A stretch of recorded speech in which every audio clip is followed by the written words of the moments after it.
good. First 8 practices here has been solid. Oh, just effort, good effort. Good attitude, good effort.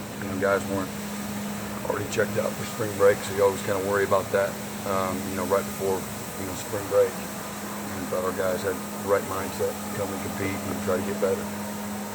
Coach, how are things shaking out at linebacker? Are you still mixing those guys? I had 5 guys out, so guys just banged up a little bit, so nothing's changed other than had some guys that weren't running with the 1s and the 2s that have been banged up, but it gives me an opportunity to look at more guys. So, but it's been good. A great competitive group, good chemistry, like our leadership. Been helping each other, getting each other better. So it's been good. What's the early enrollees do you think can come in and make an impact next year? We'll see. It's again just 8 practices, and there's a lot still in front of them, and opportunity to improve, get better, and understand their role, and we may move some guys too. That's still early. So, but they've had terrific attitudes. Again, the 2 guys on defense, Balin and Logan, couldn't be more pleased with their attitude, their work ethic, their toughness, their physical toughness, their assuredness. They're football players. You can tell they just got a lot of natural, instinctual, physical ability.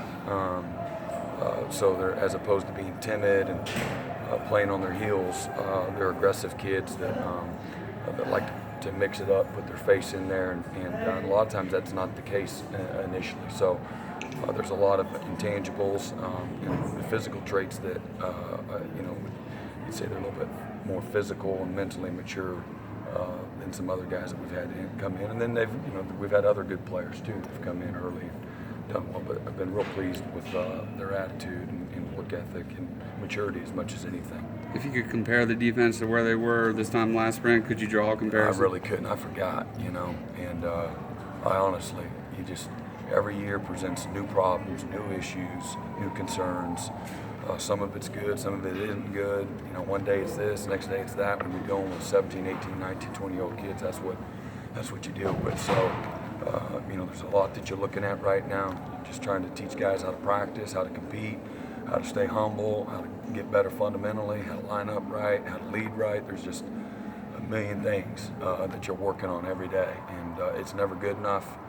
And but you're, some guys, some aspects, some schemes are getting better, and then some isn't where we want them to be right now, and probably don't expect them to be for a while. And but there's a lot of of time between now and the start of the season, and a lot of work to be done. What are you most excited about, or what you've seen so far? I know it's only been Excited. a couple days. I don't know. Excited. I know you never I get like our excited. guys. I like our guys. I think we got. I like where we're at as a coaching staff. Have some new guys and some new roles. And I like where we're at chemistry-wise, and our understanding of what we got to do to play good defense, and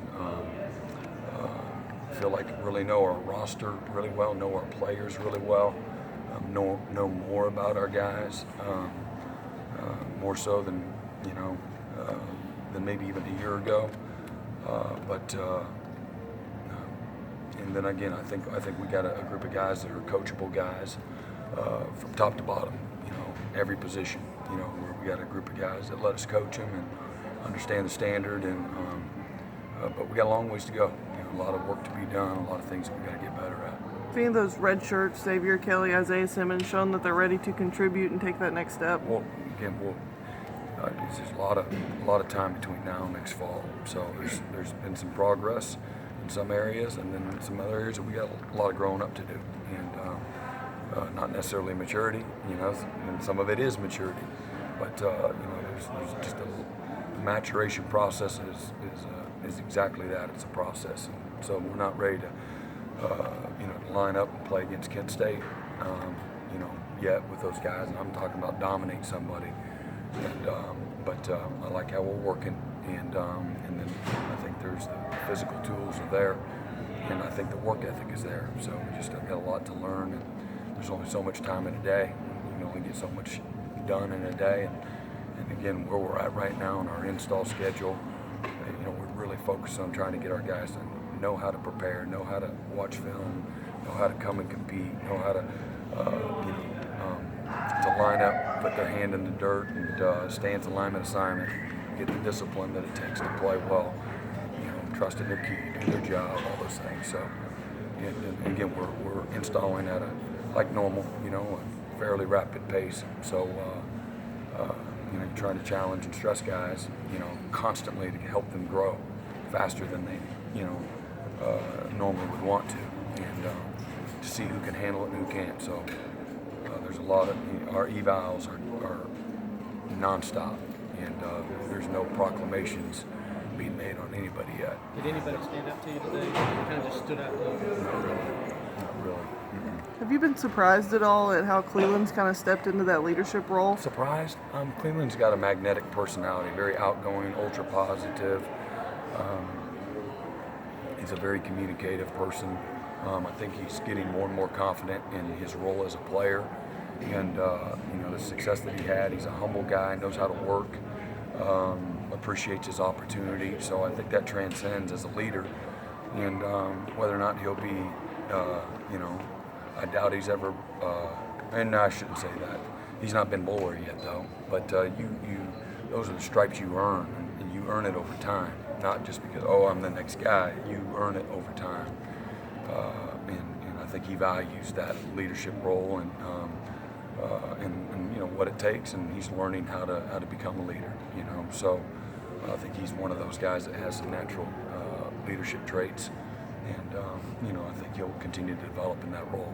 Having Coach Bates coach the defensive line, whereas before you had both Coach Brooks and Coach Javi. Right. From a logistical standpoint of practice, does that change anything? Just having one set of eyes and one voice? There's more than one set.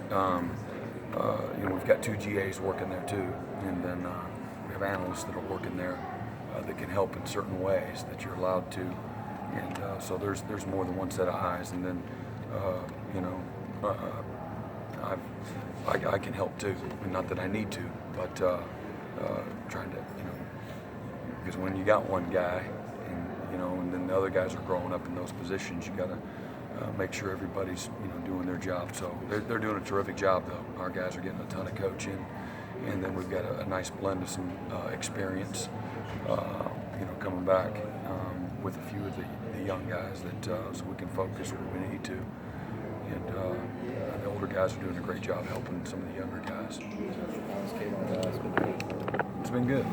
It's a learning experience being out there, and we've instead of running him, at 3 positions, we had him in multiple roles last year, trying to find his niche. We're really trying to get him to hone in and fine-tune, cornerback techniques and understanding the position and all the nuances, and to try to give him a real chance to grow quickly in that position instead of overwhelming him with, multiple positions.